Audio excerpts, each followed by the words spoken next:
Hormuz കടലിടുക്കിൽ ഇറാന് toll നൽകുന്ന എല്ലാ കപ്പലുകളും തടയുമെന്ന് US president Donald Trump. Islamabad സമാധാന ചർച്ചകൾ പരാജയപ്പെട്ടതിന് പിന്നാലെയാണ് ഭീഷണി. ഹോർമുസിലെ മൈനുകൾ നീക്കാൻ പുറപ്പെട്ട യുഎസ് നാവിക കപ്പൽ മുന്നറിയിപ്പ് നൽകി ഇറാൻ സൈന്യം തിരിച്ചയച്ചു. അതിന്റെ ദൃശ്യങ്ങളാണ് ഇപ്പോൾ പ്രേക്ഷകർ കാണുന്നത്. ഹോർമുസിലേക്ക് മൈനുകൾ നീക്കാനായി പുറപ്പെട്ട യുഎസ് കപ്പൽ തിരിച്ചയക്കുന്ന ദൃശ്യങ്ങൾ ഇറാൻ തന്നെയാണ് പുറത്തുവിട്ടത് എന്നുള്ളതാണ് ഏറ്റവും പ്രധാനപ്പെട്ട വിവരം.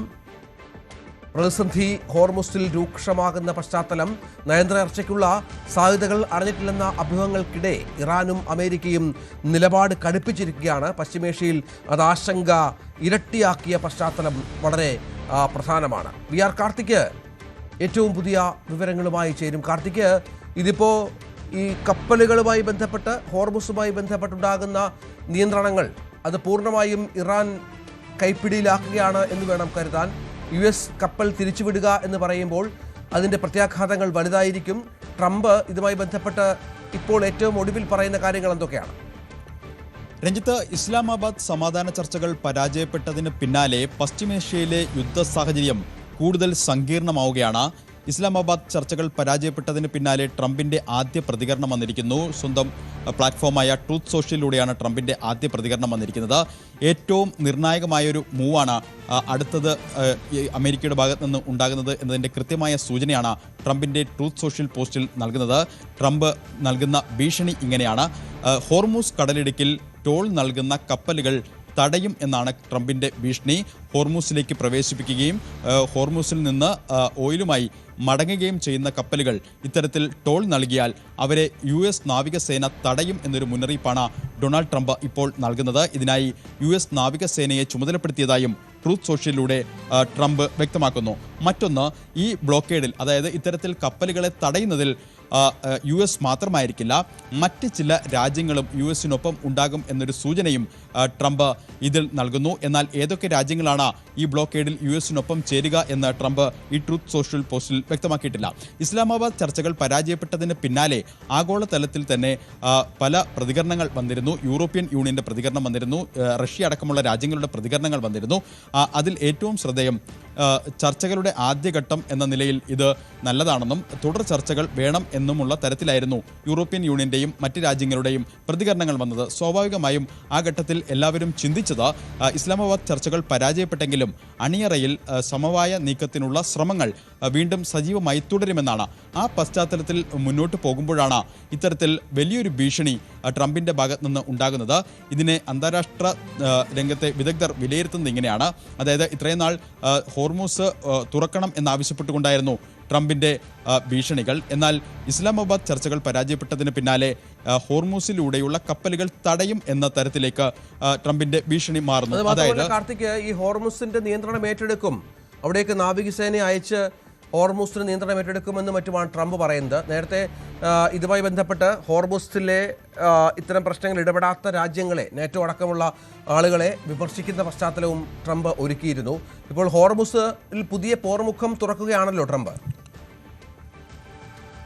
ഹോർമുസിൽ ഒരു വിട്ടുവീഴ്ചയ്ക്കുമില്ല എന്ന് ഇറാൻ എല്ലാ ഘട്ടങ്ങളിലും വ്യക്തമാക്കിയിരുന്നതാണ്. ഇസ്ലാമാബാദ് ചർച്ചകളിലും ഹോർമുസിലും ആണവ പദ്ധതികളുമായി ബന്ധപ്പെട്ട കാര്യങ്ങളിലുമാണ് ഈ ചർച്ച പരാജയപ്പെട്ടത് എന്നാണ് പുറത്തുവരുന്ന റിപ്പോർട്ടുകൾ.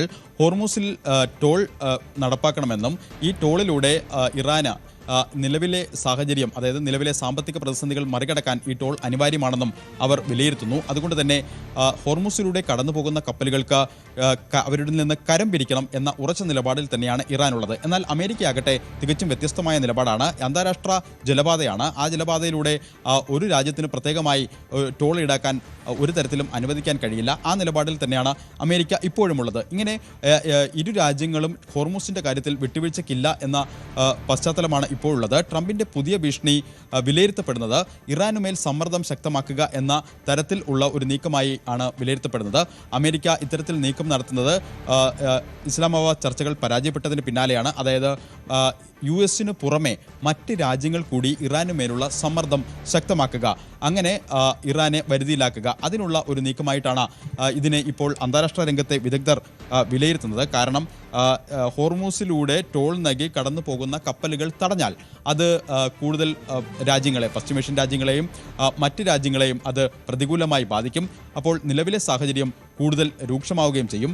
അന്താരാഷ്ട്ര തലത്തിൽ തന്നെ ഇറാനെതിരെ വലിയ തോതിലുള്ള പ്രതികരണങ്ങൾ ഉണ്ടാകും. അങ്ങനെ ഇറാന് മേലൊരു സമ്മർദ്ദം ചെലുത്തുക, ഹോർമൂസ് സ്വതന്ത്രമാക്കുക, ഇതാണ് ട്രംപ് മുന്നോട്ട് വയ്ക്കുന്ന തന്ത്രമായി വിലയിരുത്തപ്പെടുന്നത്. മറ്റൊന്ന്, ഈ ഹോർമൂസിൽ US-നൊപ്പം മറ്റ് രാജ്യങ്ങൾ കൂടി ഈ ബ്ലോക്കേഡിൽ, അതായത് കരം നൽകി കടന്നു പോകുന്ന കപ്പലുകൾ തടയാൻ US-നൊപ്പം വരുമെന്ന് പറയുന്നു. പക്ഷേ ഏതൊക്കെ രാജ്യങ്ങളാണ് അങ്ങനെ വരുന്നത് എന്ന് ഈ ട്രൂത്ത് സോഷ്യൽ പോസ്റ്റിൽ ട്രംപ് വ്യക്തമാക്കുന്നില്ല. അതിപ്പോഴും അവ്യക്തമായി തന്നെ നിലനിർത്തുകയും ചെയ്യുന്നു. അങ്ങനെ ഏതെങ്കിലും രാജ്യങ്ങൾ വന്നാൽ അത് വലിയ തോതിലുള്ള പ്രതിസന്ധിക്ക് ആക്കം കൂട്ടുകയും ചെയ്യും. നേരത്തെ UAE-യുടെ ഒരു പ്രതികരണം വന്നിരുന്നു. ഹോർമൂസ് ഇറാന്റെ അധീനതയിലുള്ളതല്ല, അതുകൊണ്ട് തന്നെ അവിടെ എന്തെങ്കിലും തരത്തിലുള്ള ടോൾ പിരിവ് അടക്കമുള്ള കാര്യങ്ങൾ നടപ്പാക്കാൻ ഇറാന് അധികാരമില്ല എന്ന തരത്തിൽ UAE-യുടെ പ്രതികരണം വന്നിരുന്നു. മാത്രമല്ല, ഈ ഇസ്ലാമാബാദ് ചർച്ചകൾക്ക് പിന്നാലെ ഇസ്ലാമാബാദ് സമാധാന ചർച്ചകൾ ഉരുത്തിരിഞ്ഞ നിർദ്ദേശങ്ങളും ആശയങ്ങളുമൊക്കെ റഷ്യയുമായി കൂടി ഇറാൻ പങ്കുവച്ചിരിക്കുന്നു എന്നതാണ് ഏറ്റവും ശ്രദ്ധേയം. Russian president Vladimir Putin Iran president പെസഷ്കിനുമായി ഫോണിൽ സംസാരിച്ചു. സമാധാന ചർച്ചകൾക്കുള്ള ശ്രമങ്ങൾക്ക് റഷ്യയുടെ എല്ലാ സഹായങ്ങളും വാഗ്ദാനം ചെയ്യുന്നതിനൊപ്പം തന്നെ നിലവിൽ ഇസ്ലാമാബാദിലുണ്ടായ കാര്യങ്ങളും അതിൻ്റെ വിശദാംശങ്ങളും ഇറാൻ റഷ്യയോട് വിശദീകരിക്കുകയും ചെയ്തിരിക്കുന്നു. അങ്ങനെ നിലവിൽ സമ്മർദ്ദം ശക്തമാക്കാൻ US എടുത്തിരിക്കുന്ന ഏറ്റവും പുതിയ അടവാണ് ഈ ഹോർമൂസിലെ കപ്പലുകൾ തടയുക എന്നാണ് വിലയിരുത്തപ്പെടുന്നത്. എന്തായാലും ട്രംപിൻ്റെ വെറുമൊരു ഭീഷണിയാണോ ഇത് എന്ന് കണ്ടറിയണം. അതിനപ്പുറത്തേക്ക് ഹോർമൂസിൽ കരം നൽകി കടന്നു പോകുന്ന കപ്പലുകൾ US നാവികസേന വരും ദിവസങ്ങളിൽ തടയുമോ എന്നതും നിർണായകമാകും. എന്തായാലും ട്രംപിൻ്റെ ഈ ഭീഷണിക്ക് പിന്നാലെ അതേ നാണയത്തിൽ തന്നെ തിരിച്ചടിക്കുകയാണ് ഇറാനും. നേരത്തെ കഴിഞ്ഞ ദിവസങ്ങളിൽ US-ന്റെ 2 പടക്കപ്പലുകളാണ് ഗൾഫ് ഓഫ് ഒമാനിലൂടെ ഹോർമൂസിലേക്ക് എത്താൻ ശ്രമിച്ചത്. അതായത് ഈ ഹോർമൂസ് കടലിടുക്കിൻ്റെ പല ഭാഗത്തായി കടലിനടിയിൽ മൈനുകൾ ഇറാൻ സ്ഥാപിച്ചിട്ടുണ്ട്. അത് ഇറാൻ തന്നെ വ്യക്തമാക്കിയതാണ്. ഇക്കാര്യത്തിൽ ഇറാന് തന്നെ ഇപ്പോൾ എവിടെയൊക്കെയാണ് മൈൻ സ്ഥാപിച്ചതെന്നും അതിൻ്റെ നിലവിലെ ഘടന എങ്ങനെയാണ് എന്ന് ഉള്ളതൊക്കെ അവർക്ക് അവ്യക്തമാണ് എന്ന് അവർ പല പ്രതികരണങ്ങളും നടത്തി. അതിൻ്റെ പശ്ചാത്തലത്തിൽ കൂടെയാണ് US പടക്കപ്പലുകൾ അങ്ങോട്ട് ഈ കടലിനടിയിലുള്ള മൈനുകൾ അത് ഡിസ്ട്രോയ് ചെയ്യാനായി പുറപ്പെട്ടത്. ആ പടക്കപ്പലുകളോടാണ് IRGC ഇറാൻ്റെ സൈന്യം, ഇറാൻ റവല്യൂഷണറി ഗാർഡ് കോപ്സ് ഇപ്പോൾ മടങ്ങിപ്പോകാൻ നിർദ്ദേശം നൽകിയിരിക്കുന്നത്. ആ മുന്നറിയിപ്പിൻ്റെ പശ്ചാത്തലത്തിൽ ആ കപ്പലുകൾ അവിടെ നിന്നും മടങ്ങിയിരിക്കുന്നു. അതായത് ഗൾഫ് ഓഫ് ഒമാനിൽ നിന്ന് US-ന്റെ പടക്കപ്പലുകൾ പുറത്തേക്ക് പോയിരിക്കുന്നു. ആ പുറത്തേക്ക് പോകുന്ന ദൃശ്യങ്ങൾ ഇറാൻ്റെ ഔദ്യോഗിക മാധ്യമങ്ങളിലൂടെ തന്നെ ആ ദൃശ്യങ്ങൾ പുറത്തുവിട്ടു എന്നതും ഏറ്റവും ശ്രദ്ധേയമാണ്. അതായത് അമേരിക്ക ഭീഷണി സ്വരം കടുപ്പിക്കുമ്പോൾ ഒരു തരത്തിലുള്ള വിട്ടുവീഴ്ചയ്ക്കും ഇല്ല, നിലപാടിൽ ഉറച്ചു തന്നെയാണ് നിൽക്കുന്നത് എന്ന തരത്തിൽ തന്നെയാണ് ഇറാന്റെ പ്രതികരണങ്ങളും വായിച്ചെടുക്കേണ്ടത്. അതാണ് സാഹചര്യം. ഏതായാലും ഹോർമുസിൽ പ്രതിസന്ധികൾ രൂക്ഷമായി മാറുന്ന രീതിയാണ് ഇപ്പോൾ ഉള്ളത് എന്നുള്ളതാണ് VR കാർത്തിക് റിപ്പോർട്ട് ചെയ്യുന്നത്. പടക്കപ്പലുകൾ തിരിച്ചയക്കുന്നു. ഇറാനെതിരെ അമേരിക്ക, ട്രംപ് വലിയ ഭീഷണി ഉയർത്തുന്നു. അങ്ങനെ സമാധാനം അകലെ എന്ന് വേണം ഇപ്പോഴത്തെ സാഹചര്യങ്ങൾ നോക്കിക്കാണുമ്പോൾ മനസ്സിലാക്കാൻ.